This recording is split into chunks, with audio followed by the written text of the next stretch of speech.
nome da sua pintura aí, Diane? Fala aí. Tem nome? Não? Todo quadro tem nome. Cria um nome pro seu quadro. Tia, o meu é o Castelo do Drácula. Muito bem.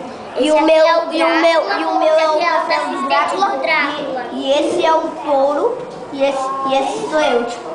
Muito bem. E esse é o Homem-Aranha azul, o Homem-Aranha preto e o assistente do Homem-Aranha preto. Legal. Parabéns pela pintura. Legal. Cuidado, gente, com a roupa.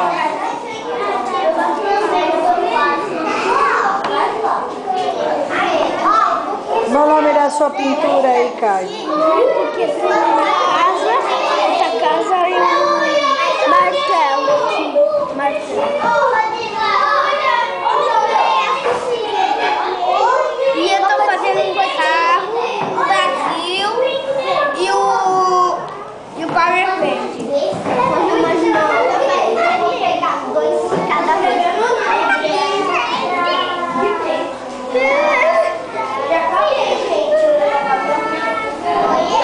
Qual o nome da sua pintura, Pepe? Maria. Tia, já acabei. Tem nome a sua pintura? Qual o nome dela? Vou escrever meu nome, posso criar? E a obra de arte de vocês? Qual é o nome? Fala pra mim. Tem nome? Minha bolinha. Minha casinha. Minha casinha. Tia, já acabei. Pode lavar a mão. Tem nome aí, Ana Vitória? Sua obra de arte tem nome? Como é o nome? Tem nome? Minha casa. Muito bem.